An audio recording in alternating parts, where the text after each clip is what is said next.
My father is a devout Roman Catholic.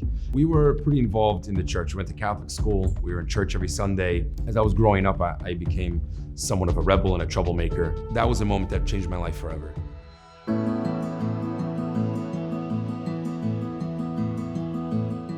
I grew up in southern Pennsylvania, one of 11 siblings, and my mother is Jewish. At the time, she was mostly unobservant. My father is a devout Roman Catholic, and he raised us in his religion. So we were pretty involved in the church. We went to Catholic school. We were in church every Sunday. We were all very involved during Sunday Mass and also throughout the week whenever needed.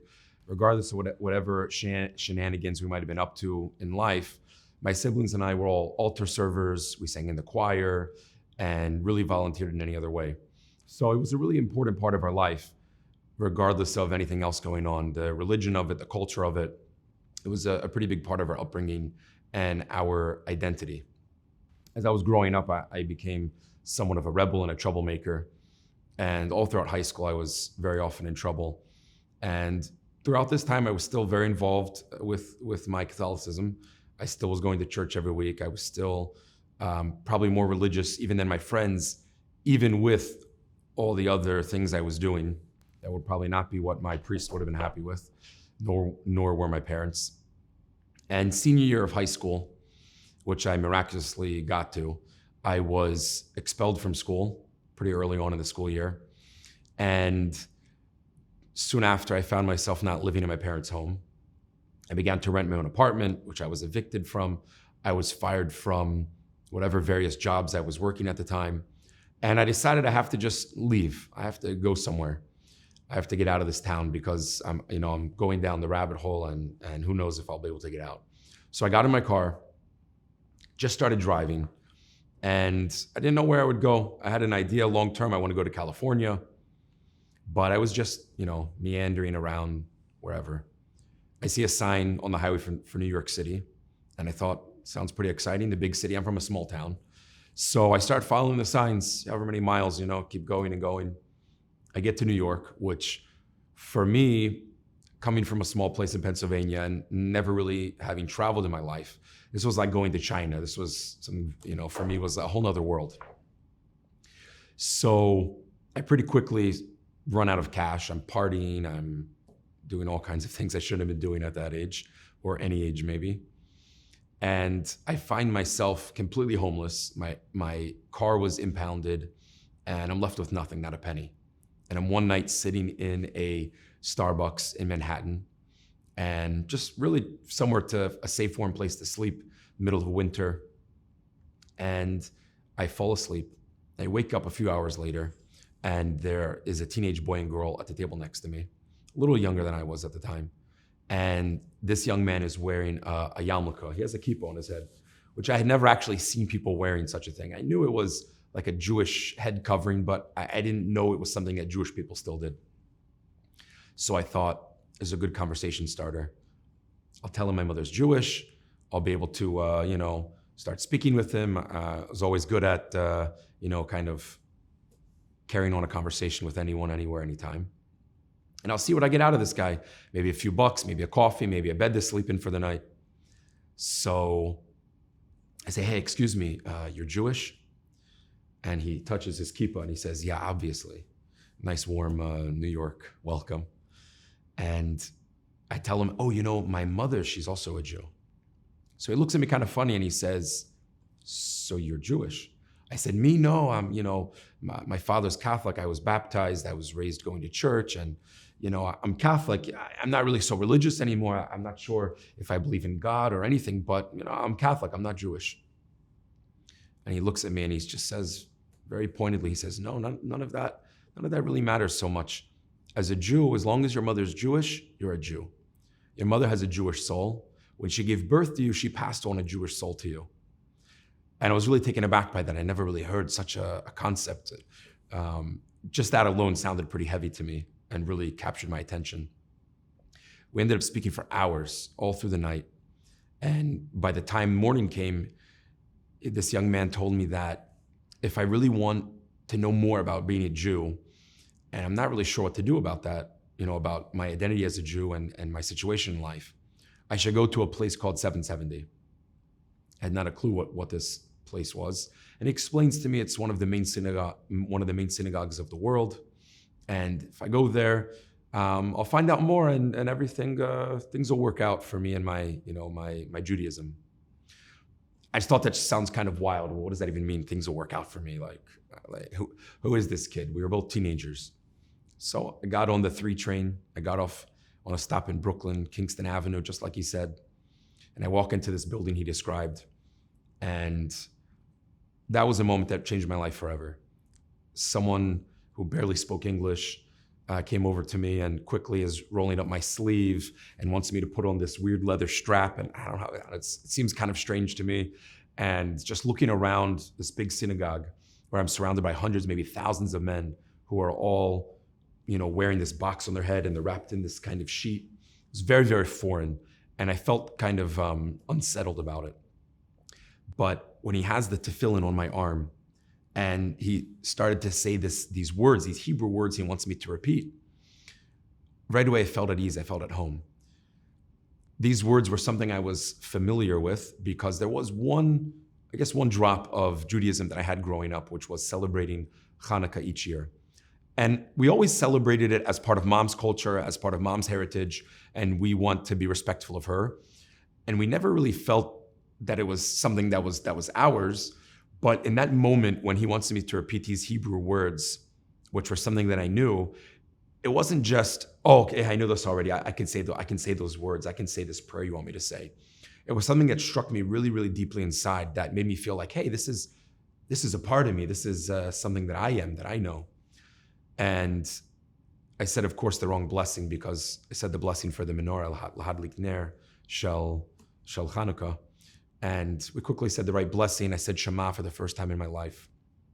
And soon after, I found myself learning just down the block at a yeshiva, at a school for young men who, like me or unlike me, everyone had their story of how they arrived at this particular school for young men who didn't grow up with a formal Jewish education, maybe didn't grow up with an observant background, and they're now maybe at a point in their life at 18 or 28 or 38 that they would like to know more. They would like to engage with who they are as a Jew. So I found myself sitting in on a few classes there. And from there, it just took off. I began to keep Shabbos and keep kosher. At a certain point, I exchanged my jeans and my ripped jeans and my heavy metal T-shirts for a white shirt, for black pants. And it was a certain transformation that I made in that time that even though a lot of it looked to be like an outward transformation, but it really changed my entire being, both beginning to live as a Jew and just as a person, just becoming more of a menschliche person and just someone that I felt that I could be proud of who I was.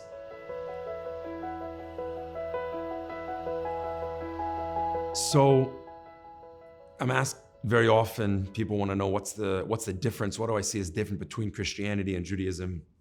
And I think for anyone who experienced both, anyone who grew up in Christianity, whether they were a Jew and later came to practice Judaism or someone who was a convert, I think everyone has their own experience.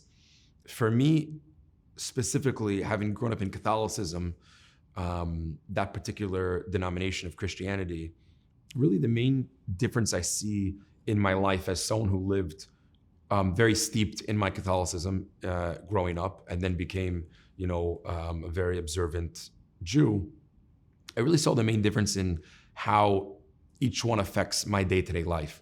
As a Catholic growing up, I always felt that as important as my faith might have been to me and as involved as I might have been in the church, it always remained like a slice of life. It was something that, it might have been a larger slice of life, but it was always something compartmentalized. So on Sundays, I'd go to church and I would be an altar boy, I would sing in the choir, or I would read from the podium. And it was something very special to me, and I felt it was a very important part of my life. But when I would go home later that day and I'd watch, Sunday football or whatever I might have been doing, my Catholicism wasn't really like a part of my life at that point. It was Sunday morning, I was Catholic, and the rest of the day, it had no bearing on what I did or who I was. When I was in Catholic school, and I had religion class each day. So sure, then I was a Catholic and it was a very important part of who I was. But the next period when the bell rang and I was in math class, my Catholicism had no bearing on what I was doing. After I became observant as a Jew, it was a very marked difference that I saw that my Judaism affects every moment of my life. So when I'm in a synagogue on Shabbos for a few hours, when I leave and come home, whatever I'm doing, my Judaism has a bearing on that. So the food that I'm sitting down to eat, is it kosher food?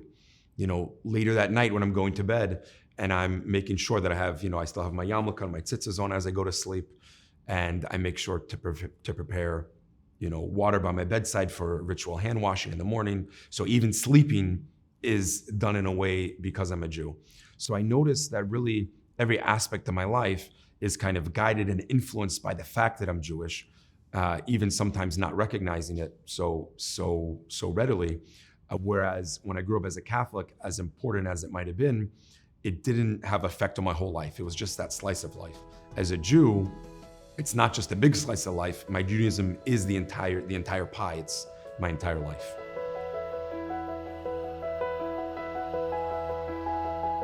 When I would pray as a Catholic, which was an important part of my life, or an important part of my day, I do remember my father would come in to do evening prayers with us every night, which remains to be a very special memory that I have, even if it's not the same type of evening prayers that I do today. But I do remember it was something important, and there were times that we would pray in a way that was praising Hashem, praising God or thanking God, or beseeching God, requesting for something. And I always did feel it was a very strong thing, especially in a time of need.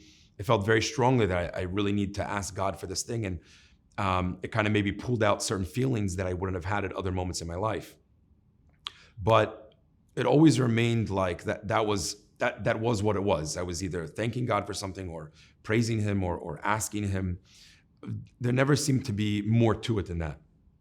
As a Jew, even though we do the same exact thing, if you go through our daily, routine prayers, that we have the words laid out for us that we're meant to say, and you go through our, the morning shacharit prayer or any other of the 3 daily prayers, you do the same exact thing. There are times when we're asking for things, when we're praising God for things, when we're thanking him.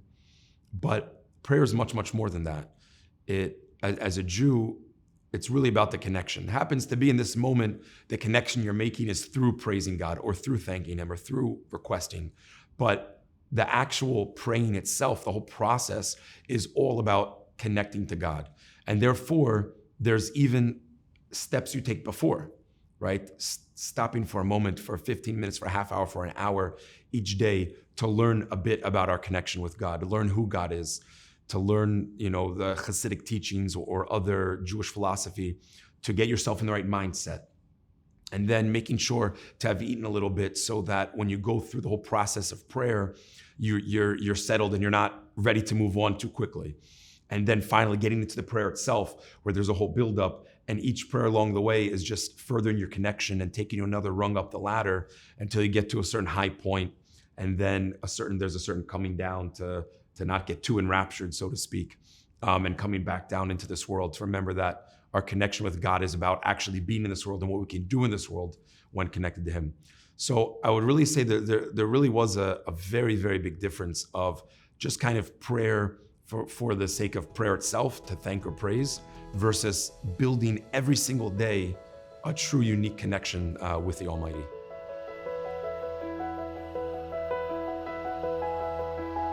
One significant value, and I shouldn't just say significant, I think it's one of the major values we have as Jews that I really grew to not just appreciate, but fully understand is the idea of to love our fellow like ourselves.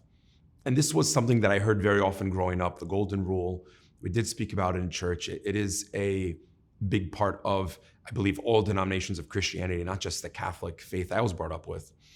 And it was a great value. And I really felt that people tried to live that way, and everyone would always say, turn the other cheek, and these kinds of things, slogans to try to get people to really take care of others, take care of their neighbor.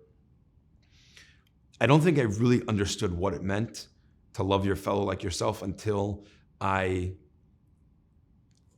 really started to meet other Jews and began to live in a Jewish community and began to learn and go to yeshiva and really fully experience what it means to love your neighbor, to love your fellow like yourself.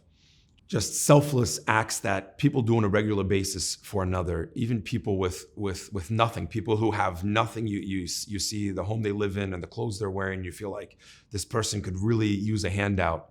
And to see them being the one to give a handout to another, just really pushing themselves to go even beyond the very, let's say, rigid giving 10% to others, and seeing people just go above and beyond that, beyond the letter of the law. And just to see people caring and acting towards others just in a way that you would see maybe even brothers wouldn't do for each other. And yet I would witness people do for total strangers. When I was in New York and I first began to study in yeshiva, in a Jewish school learning, and my car, as I had become homeless, my car had been impounded. And I had told a few people how, I needed a few $100s to get my car out of the impound, and I just don't know how I could ever, get that kind of money. And I don't really know what to do. And, it's kind of has me stuck here. And a day later, someone who I had told this to approaches me, and he, puts his hand in his pocket and he pulls out kind of a thick wad of cash, and he hands it to me. And he says, this is to get your car. I spoke to a friend of mine, and he wants to help you out to get your car out of the impound. And I was just like, I didn't know if I could even accept this money. I said, listen, I can't take your money. I'll figure out a way to do it. He said, no, I insist. I said, I didn't even tell you how much it was. He says, don't worry, I think this should be plenty. This should be enough to get your car, and just a little something to help you out. And I remember crying. I just remember tears streaming down my face. I didn't even count the money yet. And after that, it was even more shocking. At the fact that someone who knew me for 1 hour would want to help me out in such a way. For all I know, it was his own money. How could I know? The fact that he would sit there and hand me hundreds of dollars, a person that's a total stranger to him. He has no idea. Maybe I'm going to go use this money for something else. Maybe the whole story that I said was totally made up. And yet he had such love and care for his fellow Jew that he would sacrifice so much of his own self just to take care of me on something that might not even be true. Really struck me. And from then on, it was just like every day even, you just see the acts of kindness that one Jew does for another was just something that, even though it was a value I was supposedly raised on, I never fully realized what it meant to love your fellow until I began to be an observant Jew, until I began to learn more about who we are as Jews, until I began to live a life as a Jew. I would say that anyone who has that desire or some type of inkling, even if it's just a feeling, however minor, that they want to become more attached to their Jewish identity, or maybe just explore that identity, whichever framework it might feel for you at the time, I would say you have to just learn. That's how it works. Our Torah is the basis of who we are as a people, as a culture, as a religion, as an ethnicity, as a tradition. And if a person is trying to figure out what their Jewishness means to them, whatever they're holding in life, they just have to learn more about it. And there's so many resources to find out more. In my opinion, the best thing is to have an in-person experience, to find a local rabbi to speak to, or find a program, a retreat you can go away to. For me, it was just something I was thrown into the mix of it. And I was literally just thrown into a yeshiva, into a Jewish school where I was able to be surrounded 24/7 by Judaism and every facet of it. But it doesn't have to be as drastic. A person could go to a seminar or go to a weekend retreat at a yeshiva for men or for women. And there's also many other retreats, many other things a person could participate in. But on a more basic level, when that's not possible, a person could just simply go online. You can go to Chabad.org. You can go to the website for JLI. You could go on YouTube. There's really so much to learn. And I think just by having that first connection to finding out what our Torah is, what does it mean to you, that's really the doorway into exploring and getting in touch with your own Jewish roots.